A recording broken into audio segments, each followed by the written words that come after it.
Hi everyone, it's Kristen.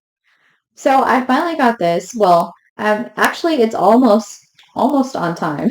So I got this Friday, but honestly, Friday, Saturday, oh, those days have been crazy at work. It was super long day. So yesterday, I after work, when I got home late, I just crashed. I was so tired. So anyway, so we're doing it today. So, and I love on the back. I mean, this it's just so cute. I remember though when she had high heels. I guess, I guess she's not allowed to have high heels anymore. But they did give her high heels. So I thought that was interesting.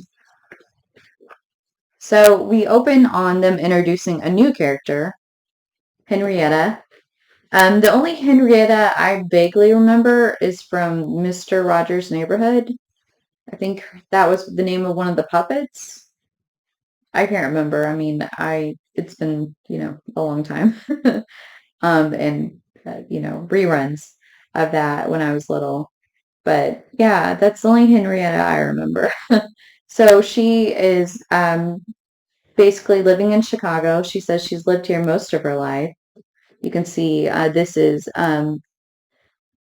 unfortunately, still kind of a dark time in the U.S. history where we're segregated and they treat African American people as second class citizens, or, well, kind of actually lower than that. Um, so she is an educated woman. She's a teacher. At first, I thought this was like late 1800s, but Gail gives us a clue that really helps like establish the timeline. She's in Chicago, and Henrietta later talks about how she is thankful that she can use the railways because they have been combined into this one company, which I looked that up because I didn't know that. But that was established in 1911. So that gives us a more definitive timeline. So I'm glad Gail put that in there so that we kind of know, more of an exact date when this was. So doesn't want to leave this her little area that she's grown up in and basically been in there all of her life, but her mom has asked her to do something. So she puts this little mark on the boarding house sign, and basically what comes out is she's a mutant and her mom was immune too, and the whole reason she's doing this is she's going to Haven because her mom wants to be buried with her own people, her own kind. And so, you have again evidence of segregation, and the porter who's talking to Henrietta is really nice. He's like, um, make sure if you need to stop and, wash up, make sure you do that in Memphis, before you continue on, because the rest of the washrooms for our kind, African Americans, are not very nice at all. And so she mentioned she's going to Haven, Louisiana. So, and yeah, I saw this image because Gail shared this, and it's just a really sweet image. I mean, they're married. They've been married since 2018, and I just love them being married and finally together after they've gone through so much. And of course, they've been off and on for, those in those years before they got married, of course. Um, I consider that like, character development because every couple goes through their hardships. But now that they're married, I just want them to be married and there to be no marital hardships, please. Because we've waited so long for them to actually get together. And so I just want them to be together, like with no marital hardships for longer. I mean, because Marvel has a habit of, putting, I don't know, of not having marriages stay together. Um, Spider-Man and Mary Jane, anyone? Oh, that still annoys me. It still annoys a lot of people. Anyway, so he's saying, Rogue saying she's cold, and Gambit's just talking about her that she's always cold, even when it's hot outside. I wish I was cold because I'm usually hot, and I'm like during the summer, triple digits. I'm like, oh, of course I have to run the air conditioner, and that's so expensive. So I try to be conservative with it, but it's so hot that I have to run it. Like it's impossible not to run it. So anyway, sorry, tangent. So Gambit goes to get another comforter because Rogue says there's another one in in the closet. I think it would have been cute if they had shown Gambit getting up and then the kitties immediately taking his spot. That would have been cute. Um, oh, and it's funny because Gambit talks about, if you want to be happy, get yourself a Southern woman who can cook in all the ways that matter and in all the good ways. Um, yeah, the last time we saw Rogue cooking, she attempted to cook. She almost burned like everything down. I remember seeing that, and the kitties were all like freaking out. It was funny. So I don't know if she's learned to cook since then, or it's just, and we haven't seen it, or probably, I mean, probably she's learned to cook since then, and it's just not important enough to show on panel. So anyway, he hears the voice of the dragon from the very first issue of Uncanny X Men.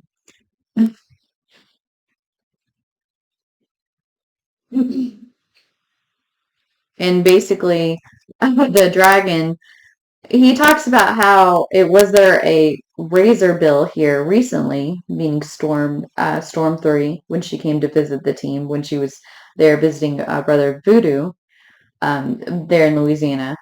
And he talked about the fact that two near mortals had sex there too recently. Talking about Wolverine and Storm. So interesting that he like knows all of this stuff. So he's like, I can basically he says like I can smell it. It's interesting how he can smell and know all of that. So anyway, he's basically saying I'm back for that left eye of Agamotto. And Gambit's like, we had a deal. You'd get your trinket back, in and out in a year. And he's like, I'm about to break that deal, and I believe you'll thank me for it. He's like, climb aboard. So in the middle of the night, Death Dream goes into everyone's room, wakes them up. Um, obviously, we see that Calico is definitely characterized as a very sheltered, cut off from the world um, homeschool kid because, when she sees Ransom, she's like, oh my gosh, she calls him almost a nudie booty and covers her eyes. Like I said, very, very sheltered homeschool kid. Um, even, to the point where that's not like realistic. Anyway, whatever. So Death Dreams, like, what does he call it? The highway of pain, the tears, like they're calling to me, and like we need to go. It's interesting that they just automatically follow him. Like they're friends, they're a team, so they just stick together. And Death Dream himself isn't even sure like where exactly they're going. He's like, I'm not sure where we're going. We're just supposed to follow the tears. And basically, he says it has been our secret for 300 years, whatever this is. And then he says, this is our beacon. It's the dark artery. And Henrietta, the reason she's tied into this story is that her mom wanted to be buried in the artery with her own kind. And basically, she and her mom are both mutants. And, oh, well, I'm getting a little ahead of myself. Anyway, so Marcus and his wife know about the artery. And the wife says they're going to the door. Marcus, can't you do anything? Can't you stop them? And he says they deserve to know, may our Father be with them and help them. So the ice drake dragon takes, Gambit on a ride. And Gambit's like, it's cold. I'm like wearing nothing.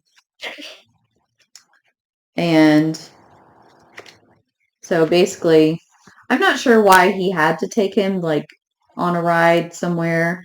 So when Gambit says it's cold, they almost immediately transition to somewhere warm, and they're in the Savage Land. Maybe the ice strike was hoping that Gambit would be killed, and then he would get the eye. He could just take it, or maybe he just wanted a snack. So here we go. We're back to Henrietta, and she's on the train, and her, of course, the section for African Americans is terrible. It smells. A lot of the benches are broken. In some places there are no benches. And this guy is making the secret sign of mutants to her, but she ignores him because, she's scared. So, and she, yeah, talks about the fact that she and her mom were both mutants. And people call them abhorrents, sometimes called moonflyers. I like that name. That's cool. Or Johnny Devils, but they call themselves mutates. So she ignores the guy because she doesn't want to draw attention to herself. And she doesn't know if he's with the service, which I feel like is like a government entity that exists to kind of weed out mutants or something like that. I don't know. They don't really explain completely in this issue. So they get to the artery. Um, and we see, Jitter and Calico flirting a little bit. And Ransom's like, Jitter, you're blushing. I mean, we've seen that, pretty much from the time that they like met, that they've had this little flirtation, that they like each other. And, Death Dream is like, they're watching us with dead eyes. And Jitter's like, you're scaring Calico. And he's like, oh, don't be frightened. Show no fear. That would be very, very, very bad. So they go down into, this tomb, basically. And Ember, the horse, refuses to follow them because, and it's funny that because Ransom says, pretty funny when the horse is the smart one.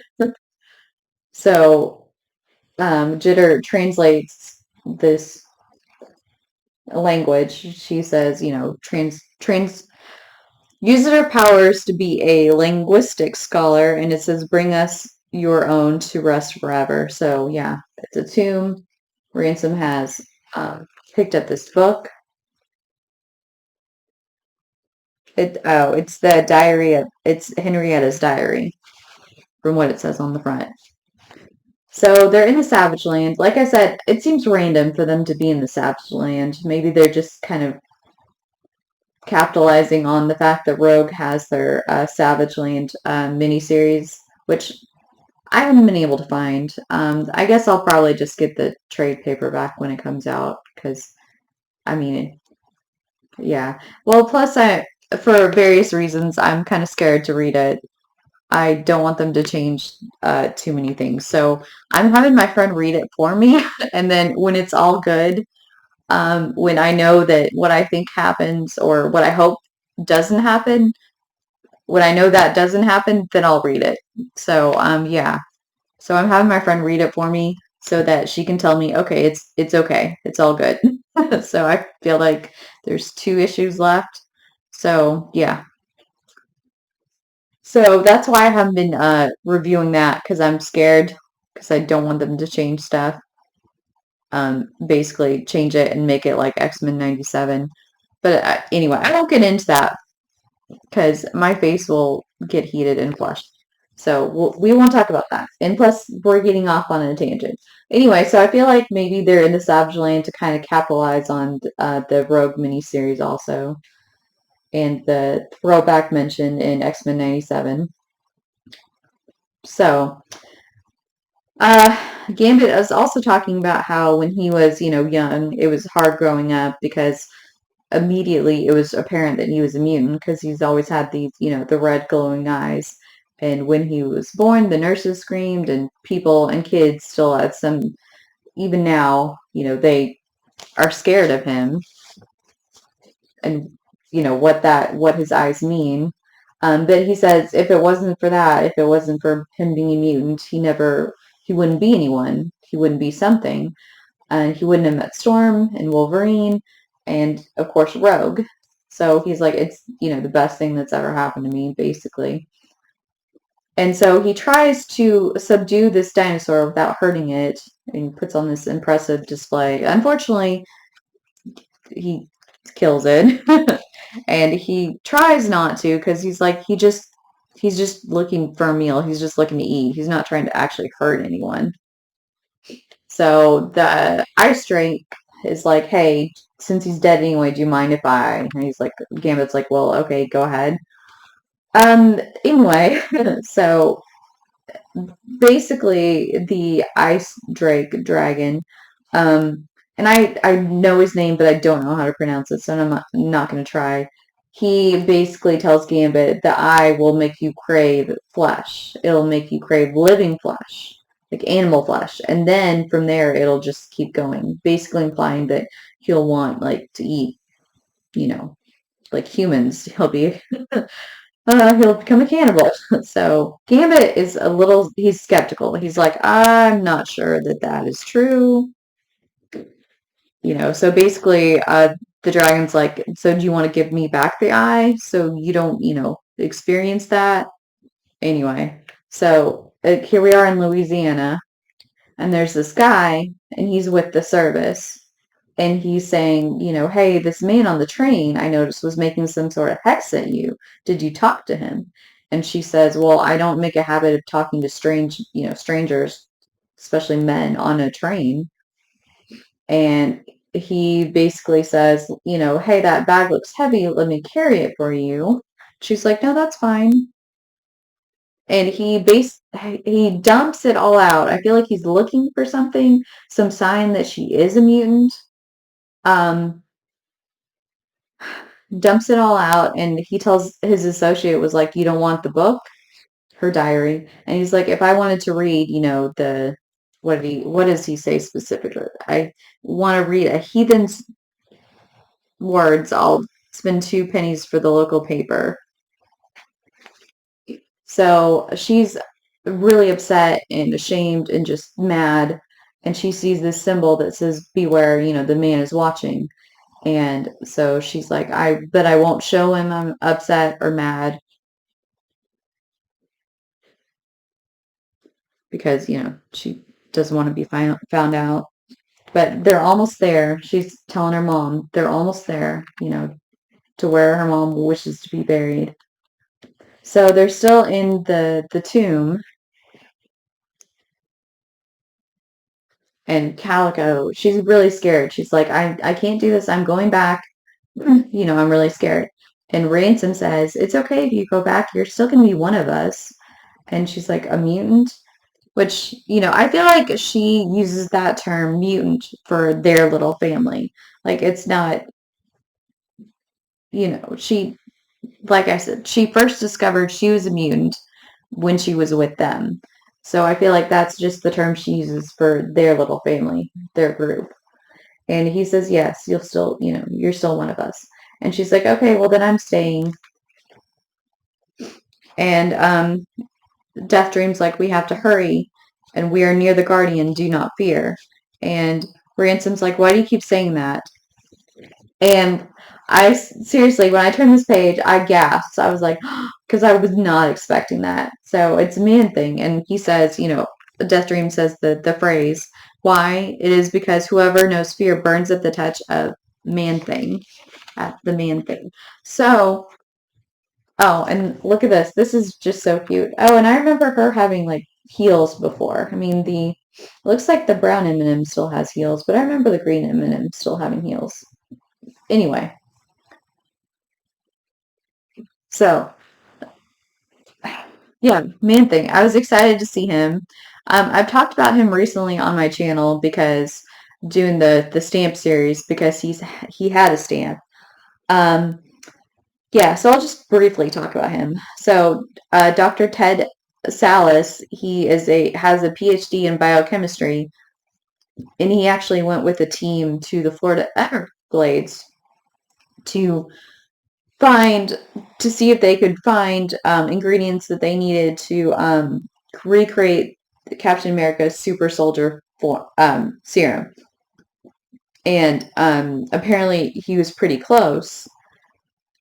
But the only reason he was pretty close, this was disclosed later, is that he made a deal with the demon Belasco, who Belasco is the one who turned Ileana magic into magic, um, basically. So he made a deal with the demon in order to basically figure out the formula. So they were told that AIM was in the area and, to be cautious because they were in the area. He kind of pretty much ignored that. He did destroy all of his notes because that's what you do with a secret formula. You destroy all your notes and you keep it up here because that's the safest place for it to be. And he took his wife, well, later it first said his girlfriend, but they later redid it to say wife, into, the restricted area with him. But unfortunately, it was a trap because his wife betrayed him and brought these, guys along and they were, going to beat him up. They wanted the formula, basically. So he had one sample of the formula. He took it to, and getting away from the goons, unfortunately crashed his car into the swamp.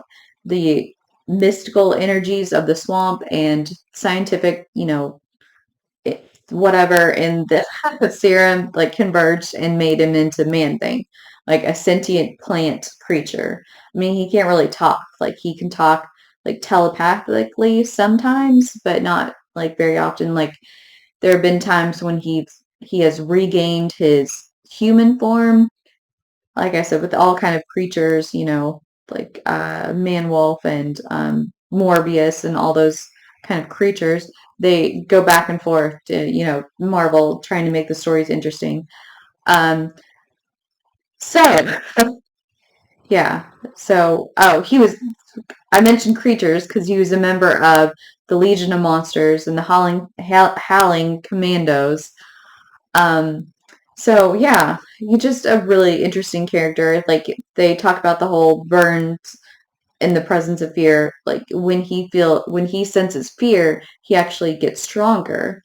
He also, in the presence of like strong negative emotions, secretes acid. And when he ran after he was turned into Man Thing and ran back into his wife, he accidentally burned like part of her face because of the fear. And unfortunately, this acid that he secretes in the presence of negative emotions, he can like disintegrate a human being in like seconds. Um, it, this is not something like he can like really control. Um, so, and he will, if he feels these strong, emotions, negative emotions, he will attack. Like he has under basically he has some understanding of the human world, but it's more like a child, a child's level of understanding. He has like vague memories of himself, but they aren't. I mean, magic actually offered him a choice and said, "Hey, you can, I will release you from this bond that you have with this man with Man Thing."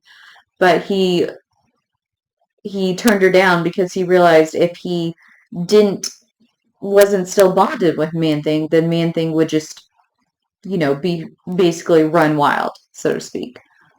So, just I was really excited. He's a really interesting character. I was really happy to see him. I'm excited to read, the next part and the rest of this. Like I'm not sure exactly where they're going with Henrietta, her story, and the fact that Marcus and his wife know about all this stuff.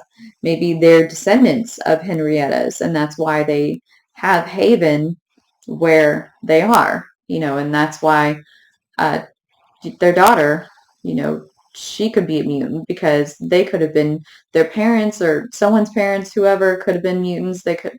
related to Henrietta. And then, kind of the X genes is sometimes passed down through generations. So who knows? I don't know where they're going with this, but like I'm excited. And I'm glad that Gail put that that thing that Henrietta said about the railways in Chicago all combining into one, thanks to that one guy, which now I can't remember his name. And I can't remember exactly where it is in this issue. But that, because in the beginning I was thinking that this was like late 1800s.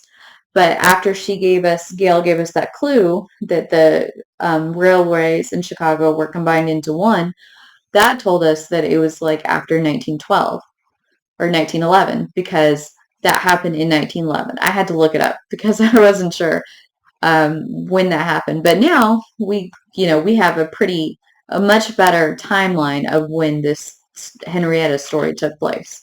So I appreciated that she threw that in there. Anyway, so my only complaint is kitties. Like, I like seeing the kitties in some capacity in every issue, and so I was sad that we didn't get to see them in this issue. But anyway, so I hope you will join me for more videos, and I hope you will, yeah, I hope you will join me for more videos and follow me for, yeah, in the future for more. And oh yeah, and it's Sunday, so I still need to upload a Dazzler video. Usually I upload it on Saturdays, but the last couple days have been so crazy busy with work that after I got home last night, I just crashed. So I will upload a new Dazzler video later today. So until next time, bye.